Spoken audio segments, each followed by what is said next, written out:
Lorsqu'il décide de se lancer dans l'éducation, c'était sur ce terrain. À l'époque, ici, il n'y avait qu'une petite villa. Amadou Diaw la loue et recrute une promotion de 25 élèves. C'était en 1992. C'est 25 élèves que l'on prend, que l'on invite. Ils sont ici avec nous et ils acceptent d'entrer dans un programme qui est un programme pilote, c'est un projet pilote, avec donc 3 mois de cours, 3 mois en entreprise, beaucoup de développement personnel, beaucoup d'accompagnement. Et puis voilà, et ça a donné aujourd'hui ça, 30 ans après. 30 ans plus tard, l'ISM s'est construit un immeuble sur son site historique, mais surtout a formé 30 000 diplômés. Et même si Amadou Diaw a quitté ses fonctions de directeur, dans son école, il connaît toujours tout le monde. Ah, moi, je viens vers vous si vous voulez pas me dire bonjour. Ah non, vous ne venez pas toujours, Thomas. Moi, je viens vers vous. Non, on vient vers vous. Ah, ça va, vous allez bien? Moi, je viens dire bonjour.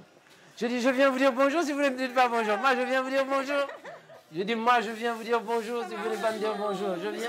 Vous allez bien? Régulièrement, le fondateur de l'ISM passe dans les salles de classe pour discuter avec ses étudiants.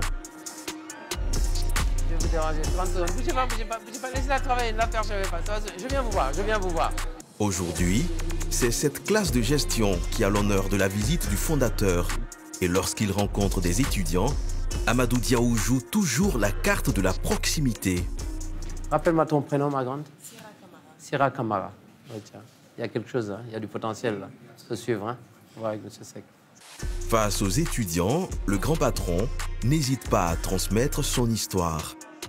Les gens étaient bons et je les admirais. Et je pense que c'est ça qui a été mon atout, savoir admirer les autres.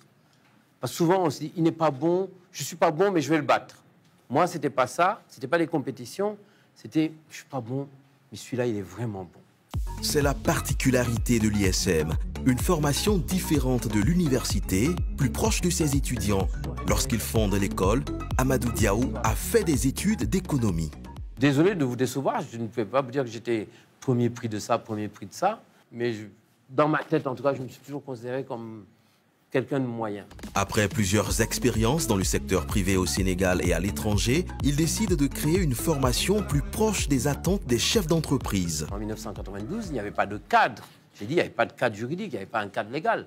Je pouvais décider de mettre 2 heures de compta par-ci en fonction de ce que demandait le monde de l'entreprise. Quand les entrepreneurs m'ont dit, il y a l'informatique qui se développe, j'ai acheté quelques Mac, et puis on s'est mis un peu à l'informatique. Et puis d'autres nous ont dit, il faut mettre plus d'anglais. Ça se passait comme ça. Jusqu'à ce qu'on travaille sur un cadre avec une équipe, et ça a donné 30 000 diplômés qu'on a partout dans le monde aujourd'hui. Voilà, c'est juste ça. Mais aujourd'hui, les visites du fondateur sont rares, car il y a 5 ans, il a vendu la majorité de ses parts et a confié la gestion à un proche. Une décision qui, selon lui, était nécessaire. Souvent, trop souvent, j'ai vu des entreprises mourir en Afrique parce que le fondateur disparaissait. Le fondateur meurt, l'entreprise meurt. Ou l'inverse, l'entreprise meurt, le fondateur ne survit pas parce qu'il est sonné et puis lui aussi disparaît. Donc ça, c'est un aspect. Le deuxième aspect, c'est que il faut savoir quel est son seuil de compétence ou d'incompétence. Il y a un moment où nous sommes dans un secteur, le secteur de l'éducation, il y avait une très grosse concurrence, donc il fallait tous les jours innover.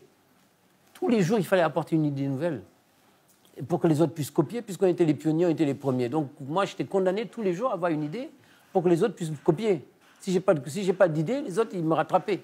Donc tous les jours, il a fallu que je... Mais à un moment, vous savez que vous ne pouvez plus. Il faut avoir cette honnêteté-là. Ah, je ne peux plus rien apporter de nouveau. Mais le fondateur de l'ISM n'est pas parti à la retraite pour autant. Il reste toujours le président du groupe ISM et garde toujours un œil sur sa création. Est-ce qu'on peut avoir une idée du financement de tout ce travail-là? L'effort des uns et des autres. Beaucoup de travail. C'est tout. C'est tout. Est-ce qu'on peut avoir un chiffre? Il n'y a pas de chiffre. On ne mesure pas l'effort. On ne mesure pas l'effort donné. Les heures consacrées à ça ne se mesurent pas. C'est une vie. C'est une vie. J'ai donné toute ma vie.